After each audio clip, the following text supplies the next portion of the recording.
Hello guys, नमस्कार। मैं संदीप कुमार शुक्ला स्वागत करता हूं आपका संदीप सर जीके में। चलिए क्लास स्टार्ट करते हैं हमारी। यार समय हो चुका है हमारा।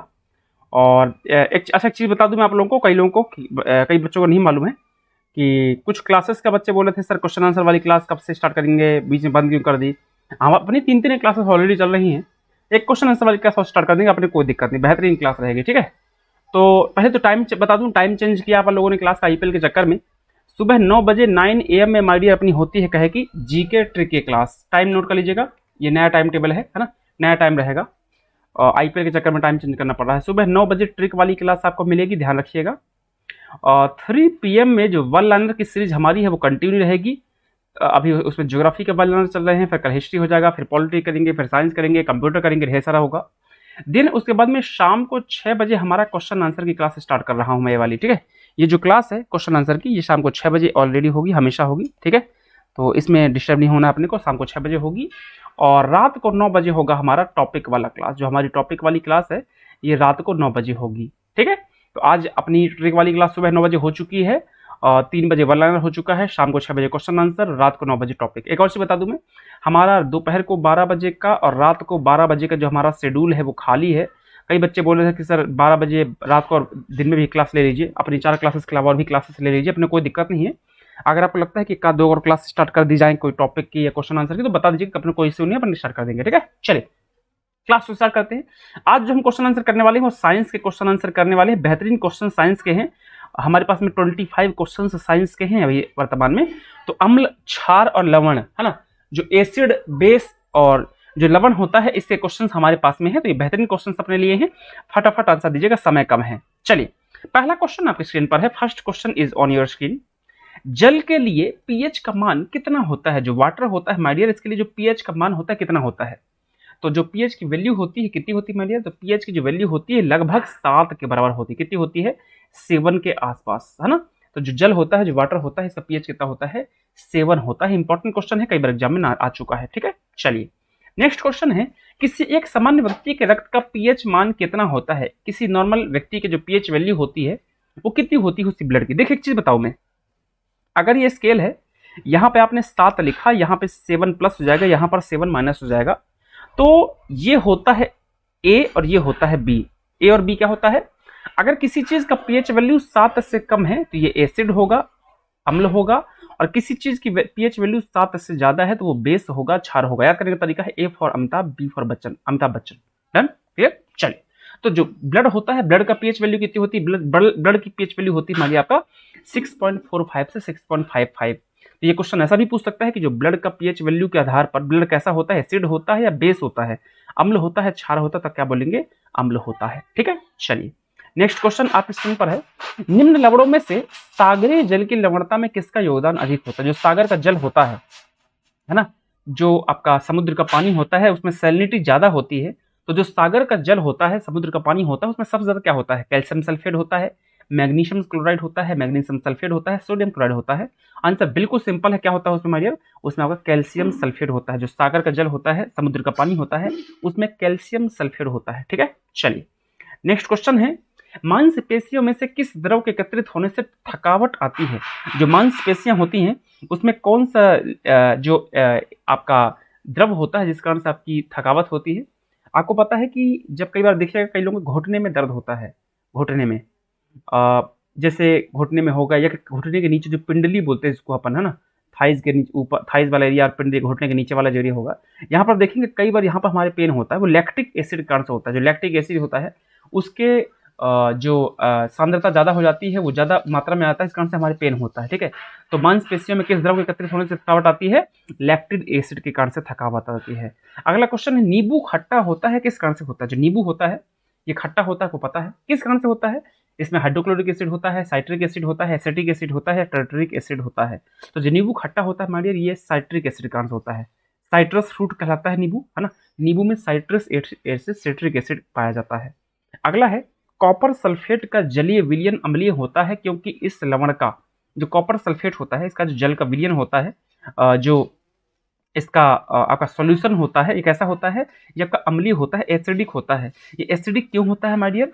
इसमें option A, option B, option C, option D है। आंसर हो जाएगा इसका इसमें जो होता है आपका क्या होता है, जल का अपघटन होता है। क्या होता है, जल का अपघटन होता है। इसका आंसर जो कॉपर सल्फेट का जलीय विलयन होता है, सॉल्यूशन होता है, कैसा होता है, अम्लीय होता है। अगला है अम्ल वर्षा किनके द्वारा होने वाले पर्यावरण प्रदूषण के कारण से होती है। जो अम्लीय वर्षा होती है, जो एसिडिक रेन होती है, ये किस कारण से होती है? बड़ा फेमस क्वेश्चन है, हजारों बार एग्जाम में आ चुका है क्वेश्चन। तो जो अम्लीय वर्षा होती है, एसिडिक रेन होती है माय डियर, ये होती है आपका नाइट्रस ऑक्साइड और सल्फर डाइऑक्साइड कारण से, है ना, याद रखिएगा, इंपॉर्टेंट क्वेश्चन है। जो अम्लीय वर्षा होती है, ये आपका नाइट्रस ऑक्साइड और सल्फर डाइऑक्साइड कारण से होती है। अगला क्वेश्चन, नेक्स्ट क्वेश्चन आपकी स्क्रीन पर है, जब इनो लवण को जल में डाला जाता है तो बुलबुले बनते हैं, इसका कारण क्या होता है? आपने इनो कभी पिया होगा, इनो आपने सुना होगा, है ना, कई बार जब पेट खराब होता है तो इंसान इनो पीता है। तो जो इनो होता है, इसको जब जल में आप मिलाएंगे तो देखिएगा इसमें गैस बनती है, ढेर सारा बुलबुले निकल के आते हैं। ये किस कारण से होते हैं? इसमें कार्बन डाइऑक्साइड गैस होती है। कौन सी गैस होती है? Carbon dioxide gas. तो जो इनो होता है, जो पानी मिलाने पर बुलबुले निकलता है, वो कार्बन डाइऑक्साइड कारण से होता है। ठीक है, चलिए नेक्स्ट क्वेश्चन, अगला क्वेश्चन आपके स्क्रीन पे है, H2O तथा जलीय NOH से भरी प्राकृतिक विलयनों में भेद किया जा सकता है। अगर H2O और जो NOH है, अगर प्राकृतिक विलयन में डाला गया है तो इसको कैसे पता लगाएंगे कौन सा H2O है और कौन सा आपका जलीय विलयन NOH है? याद करने का तरीका बिल्कुल सिंपल होता है, लाल लिटमस, जो लिटमस टेस्ट करके आप आराम से आसानी से पानी को और जो आपका NOH है उसको पता लगा सकते हैं कौन सा पानी है और कौन सा NOH है। ठीक है, चलिए अगला क्वेश्चन है, एक घोल में हाइड्रोक्लोरिक अम्ल की सांद्रता 10 से 8 है, इस घोल का पीएच मान क्या है? बिल्कुल, एक घोल में जो हाइड्रोक्लोरिक एसिड है, इसकी सांद्रता, यहाँ पर वही मैं सोच रहा था, यहाँ पर गलती लिखी है, ये ऐसा होना चाहिए था 10 की घात 8 m, ऐसा होना चाहिए था। ठीक है, 10 to the power 8, sorry m ऊपर लिख दिया मैंने, सॉरी, एक्सट्रीमली सॉरी, m नीचे आएगा, 10 टू द पावर 8 m। तो अगर हाइड्रोक्लोरिक एसिड की जो सांद्रता है, ये आपका कंसंट्रेशन है, ये 10 टू द पावर 8 m है, इसका पीएच मान क्या होगा माय डियर? बिल्कुल सिंपल है, इसका पीएच मान जो है आपका कितना होगा? Answer C is right answer for this. ठीक है, चलिए नेक्स्ट क्वेश्चन, बोरिक एसिड जो होता है वो है अम्ल है, बोरिक एसिड जो होता है वो अम्ल है, ऐसा क्यों है my dear? Boric acid acid क्यों है, अम्ल क्यों है? क्योंकि इसका अणु जल निर्मयुक्त करने वाले प्रोटॉन से OH- लेता है। ठीक है, तो जो इसका अणु होता है जल निर्मुक्त करने वाले प्रोटॉन से OH लेता है, इस कारण से जो बोरिक एसिड होता है एसिडिक होता है। क्वेश्चन फेमस है, कई बार एग्जाम में आ चुका है। ठीक है, चलिए नेक्स्ट क्वेश्चन आपकी स्क्रीन पर, एक मिनट रुकिएगा, मैं इसको हटा दूं पहले। ये लीजिए, अगला क्वेश्चन आपकी स्क्रीन पे है, निम्नलिखित में से कौन सा एक कथन सही है? Option A, option B, option C, option D. क्या है? मृदा में कैल्सियस सुपरफास्ट का प्रयोग उर्वरक के रूप में लगातार, कैल्सियस नहीं होगा, कैल्शियम होगा, तो मिट्टी में कैल्शियम सुपरफास्फेट का प्रयोग उर्वरक के रूप में लगातार करने से मृदा का जो पीएच होता है क्या हो जाता है? मृदा की जो पीएच वैल्यू होती है वो कैसी हो जाती है माय डियर? 7 से अधिक हो जाती है, मतलब बेस से हो जाता है, मतलब ये क्षारीय हो जाता है। ठीक है, डन। चलिए नेक्स्ट क्वेश्चन, अगला क्वेश्चन आपके स्क्रीन पर है। नेक्स्ट क्वेश्चन है, मनुष्य के पेट में उपस्थित होता है कौन सा एसिड होता है या कौन सा अम्ल होता है? तो मनुष्य का जो पेट होता है उसमें आपका HCl होता है, यहाँ पर टाइपिंग मिस्टेक है, HCI नहीं होगा, HCl होगा, थोड़ा सा टाइपिंग करते रहे, इस बात का ध्यान रखा जाए कि HCl होगा। ठीक है, तो मनुष्य के जो पेट में होता है क्या होता है माय डियर? आपका HCl होता है। ठीक है, हाइड्रोक्लोरिक एसिड होता है। नेक्स्ट क्वेश्चन है, अगला क्वेश्चन है, जब हम नींबू की कुछ बूंदें चाय में निचोड़ते हैं तो चाय का रंग धीरे धीरे बदलने लगता है, ऐसा क्यों होता है? ठीक है, नींबू जो होता है तो आपका चाय, नींबू की जो कुछ बूंदें अगर आप चाय में निचोड़ेंगे तो चाय का कलर बदलता है। ये क्यों होता है? ये आपका माय डियर किस रीजन से होता है? ये आपका किस रीजन से होता है? नींबू अम्लता को बढ़ा देता है। जो नींबू होता है माय डियर, ये अम्लता को बढ़ा देता है। ठीक है, आंसर को भी ध्यान से टिक किया जाए, आंसर गलत टिक किए गए हैं। तो नींबू अम्लता को बढ़ा देता है। ठीक है, तो चाय को में हम जब नींबू निचोड़ते हैं तो इसका जो कलर होता है धीरे धीरे चेंज होने लगता है। ठीक है, चलिए नेक्स्ट क्वेश्चन है, खाद्य पदार्थों के परीक्षण हेतु निम्न में से किस रसायन का प्रयोग किया जाता है? जो खाद्य पदार्थ होते हैं इसका परीक्षण करने के लिए किस केमिकल का इस्तेमाल किया जाता है? सोडियम बेंजोएट का। किसका इस्तेमाल किया जाता है? सोडियम बेंजोएट का। डन। तो जो खाद्य पदार्थ होते हैं हमारे, उनकी टेस्टिंग करना होता है, जो फूड इंस्पेक्टर वगैरह होते हैं, जिससे मेरा सिलेक्शन हुआ था, तो यही वाला काम होना था उसमें, सोडियम बेंजोएट लेके घूमते और झोला में। ठीक है, चलिए नेक्स्ट क्वेश्चन, नाइट्रोजन के निम्नलिखित ऑक्साइडों में से कौन सा एक नाइट्रिक एसिड के एनहाइड्राइड के रूप में जाना जाता है? नाइट्रोजन के निम्नलिखित ऑक्साइडों में से कौन सा एक नाइट्रिक एसिड के एनहाइड्राइड के रूप में जाना जाता है? आंसर क्या है इसका? आंसर है आपका N2O5। कौन जाना जाता है? N2O5। डन। चलिए नेक्स्ट क्वेश्चन, निम्नलिखित में से कौन सा एक कथन सही है? इनमें से कौन सा एक स्टेटमेंट सही है? ऑप्शन ए, सभी क्षारक क्षार हैं, कोई भी क्षारक क्षार नहीं है, है ना, आपका क्षारों के अलावा कोई भी क्षारक नहीं है, और सभी क्षार क्षारक हैं परंतु सभी क्षार क्षार हैं। देखिए काम करते हैं, यहाँ पे फिर से गलत टाइप किया गया है, कहीं कहीं ध्यान रखना होगा, नहीं वर्ड इस्तेमाल ही नहीं किया गया, ध्यान से थोड़ा सा टाइपिंग अच्छे से करना है, ठीक है। सभी क्षार क्षारक हैं, परंतु सभी जो क्षार हैं क्षारक हैं वो क्षार नहीं, ये गलती यहाँ पे की गई है टाइप में।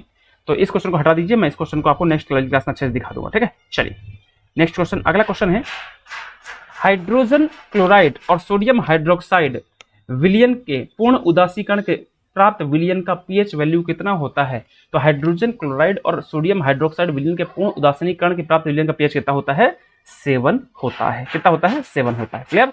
चलिए तो अभी के लिए इतनी कर लेते हैं। शाम को 6 बजे शानदार क्लास है। आज मैंने साइंस के क्वेश्चंस कराए हैं, बहुत दिनों के बाद मैंने साइंस क्वेश्चंस कराया है। बेहतरीन क्वेश्चंस लेके आएंगे, साइंस के भी, फिजिक्स के भी, केमिस्ट्री के भी, बायोलॉजी के भी, इन्वायरमेंट के भी, है ना।